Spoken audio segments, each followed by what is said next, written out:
So next question is the angle of elevation of the top of the building from the foot of the tower. Please focus in this question. We have two important topic, or we can say that two important word, that is building and one is tower.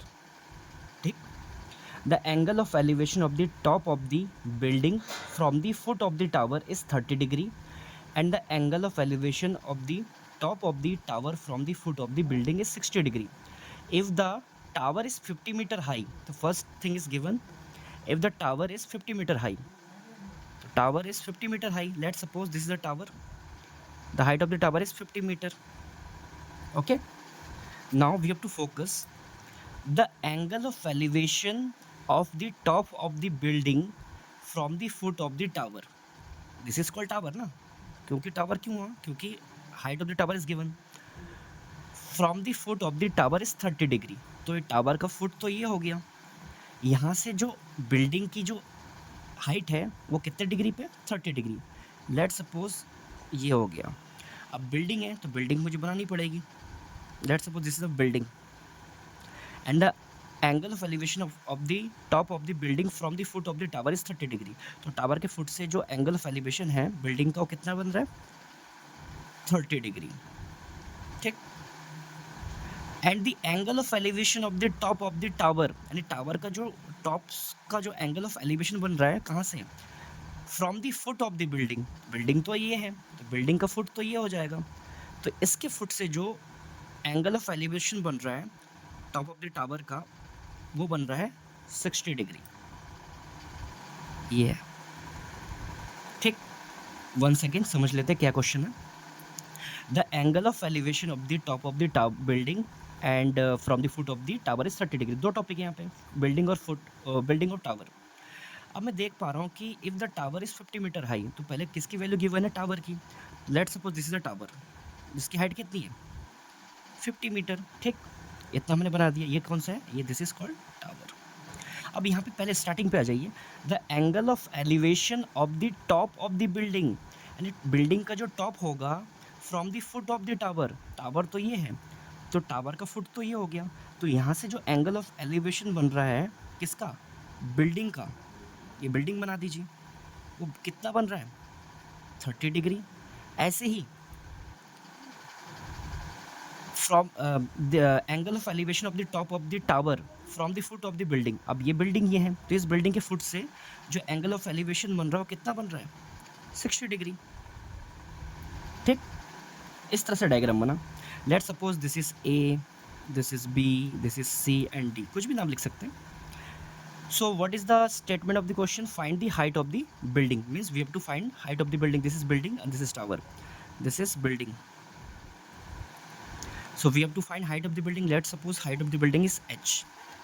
Now please focus a special case in this particular diagram कि अगर मैं इस right angle triangle को लूँ ए C B को, तो देखिए ए C B में बेस क्या है, B C is the base, B C is the base. Similarly अगर मैं ये वाला छोटा टुकड़ा ले रहा हूँ triangle, right angle triangle C D B, तो इसमें भी देखिए जो बेस कौन है, ये कौन से ट्रायंगल का बेस था, A C B, triangle A C B. तो ए सी बी में B C is the base. चलो ठीक है. दूसरा ट्रायंगल लेके देखते हैं, D C B. In triangle D C B, D C B में भी जो बेस कॉमन आ रहा है वो कौन आ रहा है, B C is the base. यानी दोनों ट्रायंगल में बेस कॉमन कौन है, B C. Let suppose B C is x. Let BC is equal to x. Now we have to find height of the building. अब हमें consider ये करना है कि हमें पास दो एंगल से कहीं ना कहीं हमें दो बार सॉल्यूशन करने पड़ेंगे. कभी भी दो एंगल्स गिवन है यानी दो बार सॉल्यूशन करने पड़ेंगे. फर्स्ट लेट सपोज हम इस बड़े वाले ट्राइंगल को ले लेते हैं राइट एंगल. अब छोटे वाले को ले सकते हैं, कोई प्रॉब्लम नहीं है. Let suppose first we take A C B. In triangle A C B, so the perpendicular value is given and unknown value is x. तो रिलेशन किसका आएगा, परपेंडिकुलर अपॉन बेस. तो परपेंडिकुलर अपॉन बेस किसका होता है, ten का होता है. तो टेन थीटा. बट इस वाले ट्रायंगल के लिए जो एंगल दे रखा है कौन दे रखा है, 60 डिग्री. तो tan 60 degree is equal to perpendicular, perpendicular is 50 upon base, base is x, tan 60 is √3 is equal to 50 upon x, cross multiply कर दीजिए, इनकी जगह रिप्लेस कर दीजिए, x is equal to 50 upon √3। This is the base, common base, base आ चुका है, but हमारा टारगेट अभी खत्म नहीं हुआ, we have to find.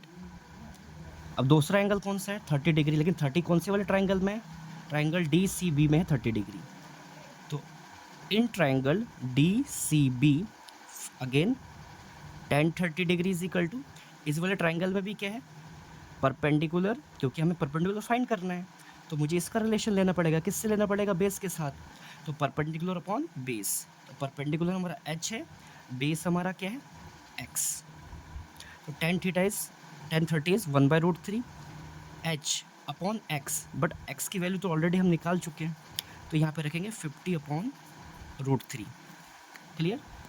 So again 1/√3 same to same copy, ये √3 जो कि डिवाइड में ऊपर चला जाता है h के साथ मल्टीप्लाई में, तो √3h अपॉन में ये हो जाता है 50, तो बस क्रॉस मल्टीप्लिकेशन बाकी है, 50 बन जा 50 is equal to √3 same same, when √3 multiply only 3 h के साथ 3 मल्टीप्लाई में कहाँ चला जाएगा, डिवाइड में, तो 50 upon 3 is equal to h। So this is our answer and this is the height of the building, so we can write, so height of the building is 50 upon 3, or we can divide 50 upon 3, when we divide it is 16.67 meter, so this is the height of the building. I hope you all understand, the main thing is the diagram, okay.